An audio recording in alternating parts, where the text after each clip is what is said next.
Hello everyone and welcome to a brand new episode of a brand new podcast series from Product Coalition. My name's Jay Stansell and really excited to get a brand new podcast series underway. This series is all going to be based around Melbourne product people, and I'm really glad to get this going. Just firstly want to give a big shout out to the location sponsor where we are today. We're at Proud Mary Coffee. Proud Mary is a specialty coffee roaster, cafe, coffee educator and retailer based in Melbourne, Australia, and also Portland, Oregon in the USA. I'm personally fortunate to be part of the Proud Mary story and to help these guys out. So a big thanks to all of the Proud Mary coffee team here in Melbourne and over in Portland. To find out any more about Proud Mary in Australia, visit proudmarycoffee.com.au, or if you're over in the US, proudmarycoffee.com. But I personally recommend getting down to both of the cafes in Portland and Melbourne to really experience what Proud Mary is all about. And my top tip is go for the potato hash. I want to introduce Keat Yong to everyone. Welcome, Keat. Thanks for kicking off this series. Thanks, Jay. It's super exciting to be here. I'm looking forward to chatting to you today about, we're going to talk about a product mindset when you're not a product manager. I think it's going to be really interesting. But before we get into that, can you tell us a little bit about your journey through career, life? Sure. So, look, from a career standpoint, I started out in software development. So that was really my bag. Did that for many years as a consultant. Then I started managing teams and went through that sort of, management, senior management kind of pathway. Then I ended up at IAG, where we worked together, where we met. Indeed. And I was doing lots of process stuff, and then moved into a really interesting role, which is probably sort of the start of my product journey. Was very much around the guilds team that we were working in. So it's focused on social learning, but we took a very, very hypothesis-driven and experimental approach to actually how we would roll out capability uplift across, 1,000 people.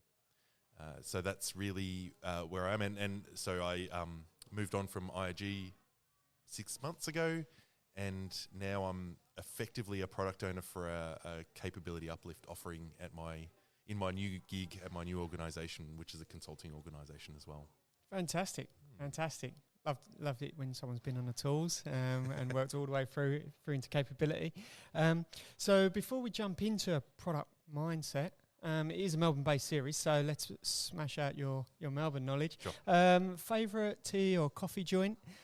Favourite tea. So my favourite coffee place, we've just moved buildings down into Docklands, and I found a shop that the first day that we moved into our new digs in Docklands, there was a new coffee shop opening called Upstanding Citizens, and they are amazing.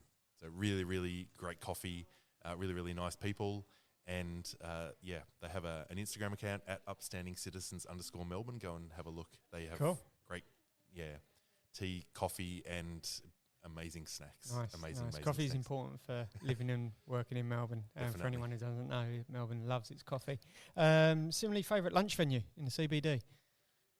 To be honest, it's all about dumplings. Melbourne. Nice, yeah. So our team is, we're all massive dumplings fans. So any opportunity we can get to go and smash plates of dumplings, that's what we do. So we're actually running a tally for the organisation at the moment. So we're counting the number of dumplings. We've got a target for the year. Metrics matter. Yeah, we've got to measure, absolutely. Your best tram route? Best tram route? So I grew up on the 72 line. Nice. Which is nice. It takes a really winding journey from sort of Camberwell through Glen Iris, which is where I grew up, and then all the way through down past Chapel Street and Commercial Road, and then up St Kilda Road, up past the Arts Centre and stuff. So that's probably my favourite. Cool. Yeah. Favourite meet-up in Melbourne or conference? I don't know how I'm not sure if this is appropriate, but I run a meet-up group. Yeah, no, please. Yeah. So I run the Melbourne Agile Delivery Managers Group, or MAD Managers, as we call ourselves. and it's essentially for people who who are delivery managers in software delivery teams in Melbourne, and we basically get together and have a chat about all the things that are specific to the delivery manager and that role. That's very much my background and very much where I feel comfortable. Nice. And it's very much social, although we started really focusing on having focusing questions, so not necessarily serious presentations, although we've had a few of them, but it's mostly about just discussion, right? Have a focusing question and people can come in and think about when they've tackled specific challenges and then share with the group, right?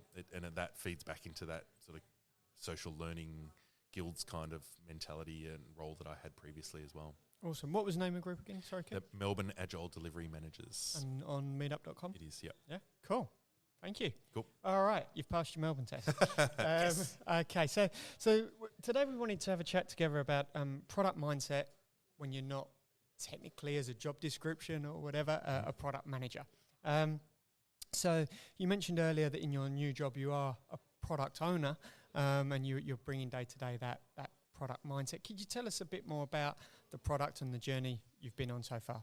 Sure. So when I started the conversation, so this is a company that I joined. It was a sort of a 40-person startup, and their core mission was around DevOps and consulting in the DevOps space. So essentially, they would work with organisations where they didn't have any cloud capability, and we would come in, roll something out, and then hand it over nominally, and then we would go off to the next consulting gig. So what became really apparent and really clear was that over time, as we started going back into those companies, we noticed that they actually hadn't really taken on and utilised the capability that we'd implemented for them. So we'd build these platforms and make it really easy for them to spin up new infrastructure, and they could spin up and try stuff, but they never really took it on and never really did it. So what really then became clear is there was a need to actually, off the back end of a consulting engagement where we deliver some new infrastructure, was actually some education and capability uplift and changing the mindset of the people who were there. The biggest difficulty with implementing new things is actually having the incumbent people actually take that on and own it themselves, right? Humans naturally will sort of protect the knowledge that they have, and they will fight and resist any change because change means they're out of their comfort zone, they're in a new space, they may not have the experience and knowledge that they've built up over years and years and years, and to them that's their value to the organisation. So they see it as a threat. This is the idea of the product that I'm working with is about making sure that they're comfortable and knowledgeable and can actually use and operate and utilise the new kit that we've put in for them. Okay. So it's kind of really interesting.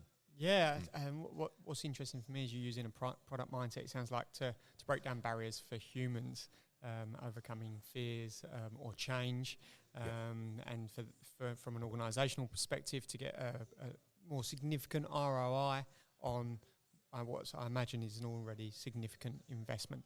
Yeah, it's absolutely... and look, it's the nature of consulting, right? You're always looking for how you can do more work with that client.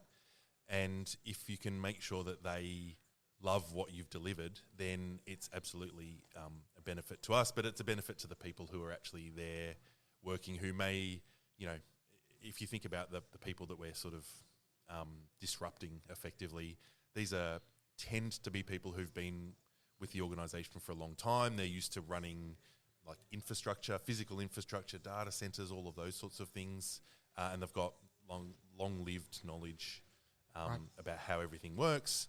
And so it's really, the cultural change, you need to bring them on the journey. Right. Yeah. Okay. Can you talk a little bit about the techniques, the plays that you've had to work through to really understand the problem significantly, and how you've then sort of worked through that product, multiple solution experimentation, hypothesis-driven approach that you mentioned earlier? What does some of that look like? Yeah, so when I came in, someone had already kind of built out they talked. There was a model that they used for experimentation, and they'd got sort of 5 steps through the 27-step process. I looked at that and I went, okay, that's interesting. Certainly for my background and the understanding of where the knowledge in the organisation was, where they're on with that product.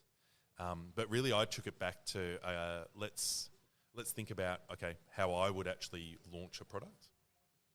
And I was just mucking around with Confluence, actually, right. Which is one of the big tools that everybody uses. And they've got a product launch template right. now, which is a new template in the Confluence. This is not an ad for Atlassian by any means, but I just thought it was really cool, right? So what it had was all of the classic stuff that you would want if you were sort of defining a product launch, right? So it talked about what's your unique value proposition, what's your elevator pitch, who are your customers, what are the personas that you're impacting, how do you know that the customer wants it? All of these kind of things that you need to think about as a product person, all built out there in a template. Right. And so effectively I started basically just filling that out, going through and then iterating that with my manager and working through, okay, how can we make sure that we sell that to the rest of the organisation in a way that makes sense? And obviously there's a commercial lens to it as well. So there was a heavy focus on how, not just, what's the theoretical product, mm-hmm. but actually commercially, what does it look like, right? How many people do you need? What do they do? What are the phases? What things depend on other things? What are the inputs and outputs? It was quite low level and quite detailed. So I did quite a lot of that work, got the endorsement from my manager, and essentially what he said was, okay, now we need to step back and use Lean Canvas. Right, okay. Yeah. So that's pretty much where I'm at the moment, is building out the Lean Canvas so that we can sell it internally and then promote it through all of the internal partners, and then they'll be aware that it's a product that we offer.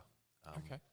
So between when I started in that 50-person startup and now, we've merged with a 300-person organisation.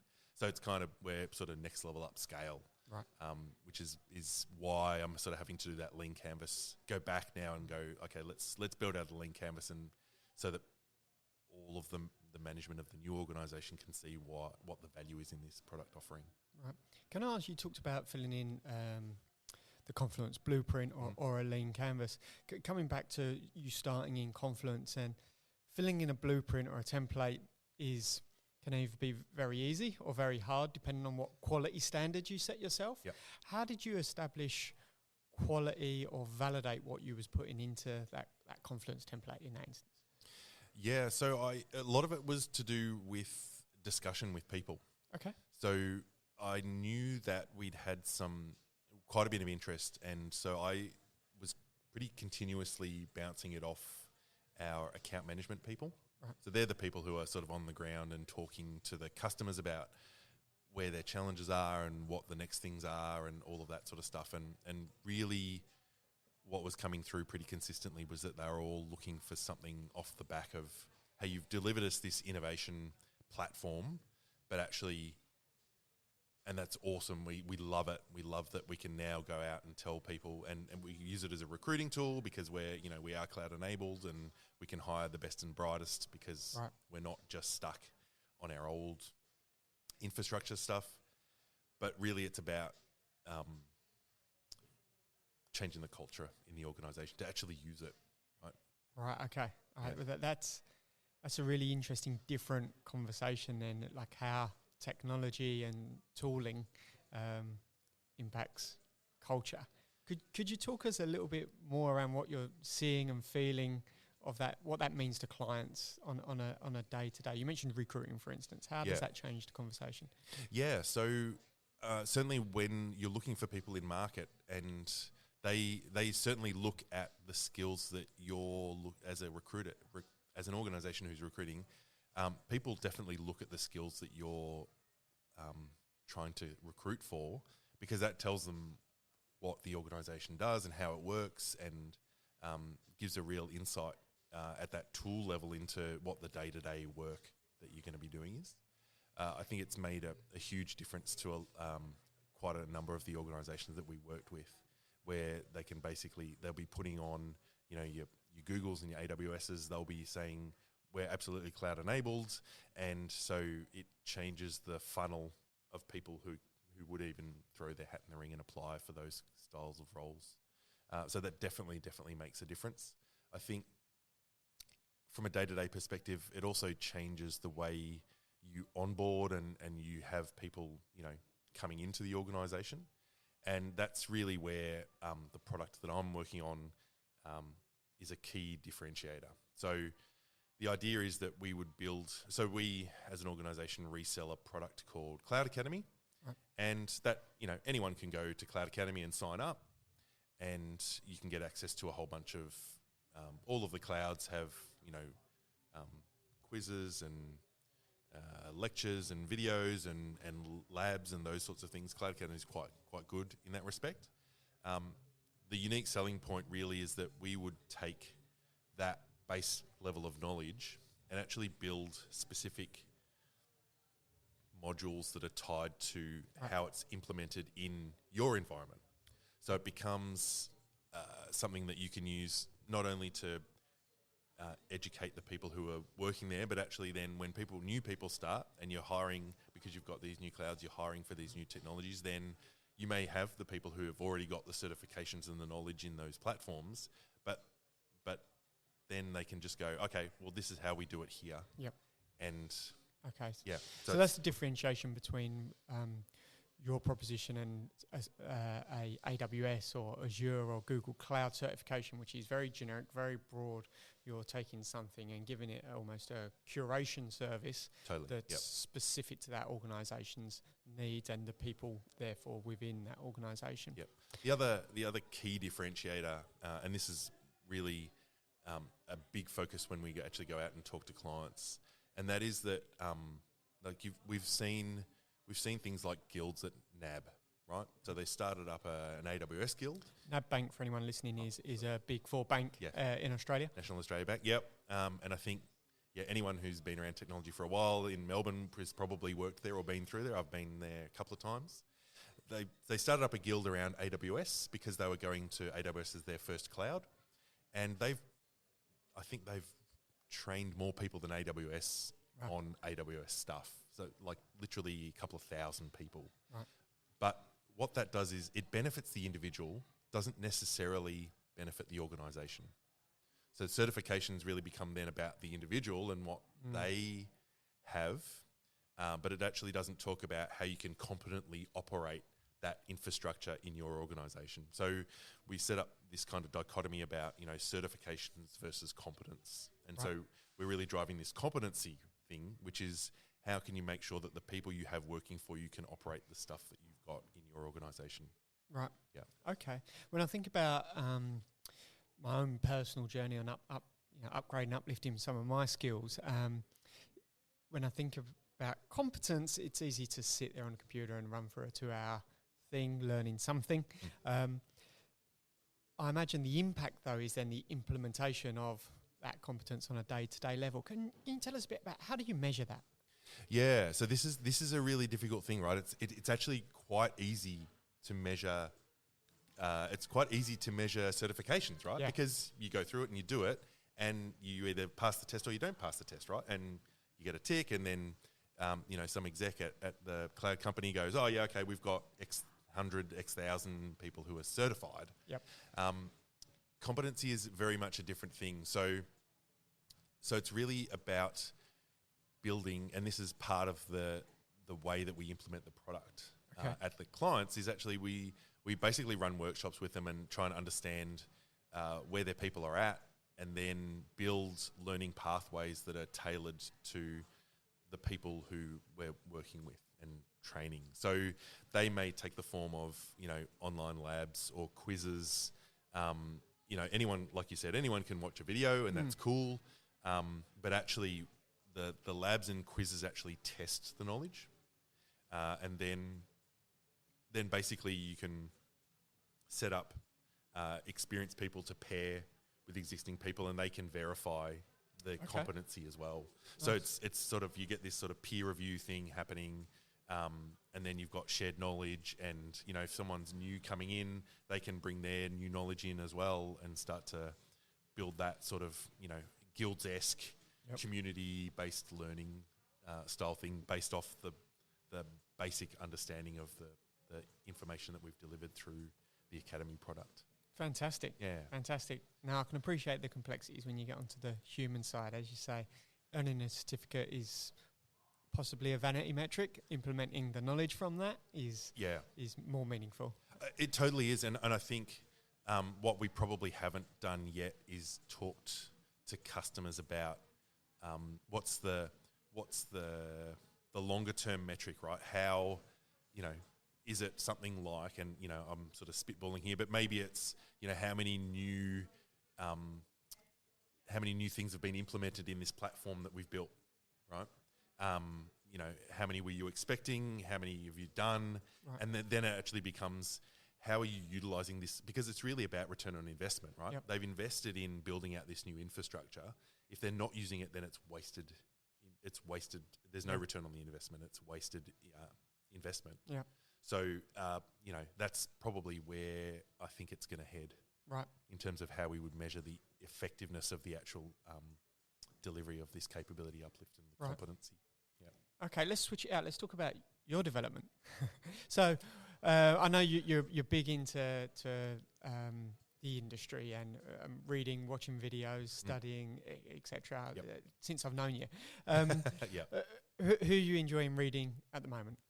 Yeah, so there's probably one person who I'm really, really enjoying reading from a product perspective, and that's Melissa Perry. Right. So I saw her speak at Agile Australia probably 3 years ago, I think, from memory. And she talked about a thing called the build trap.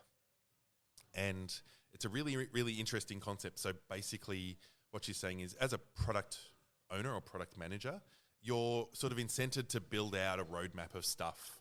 And, often as a product manager, the more stuff you have in the backlog, the better, right? More is better. That's what we always say. But actually, what then you can get trapped into is actually just building for the sake of building. And you go, okay, well, I know that, I have this product and I need to build out all of these different modules. But actually what you need to do is measure and it comes back to metrics and measurement and effectiveness. And it really aligns nicely with the concept of outcomes versus outputs, right? Yep. So, in my day consulting job, I'm often doing agile coaching, and everyone's like, "Oh, how many points are we getting through? How many points?" And it's like, that's a measure, but actually, you can do thousands of points of work that doesn't actually contribute anything to a product. It's kind of wasted time. Yep. So actually, let's look at the outcomes, which actually is the next level thinking, right? Like anyone can, you get a story, you point it up, you put it in a sprint, you burn it down. That's pretty easy mechanically, but actually thinking about, right, we're going to implement this new function. What's actually the key thing that delivers, right?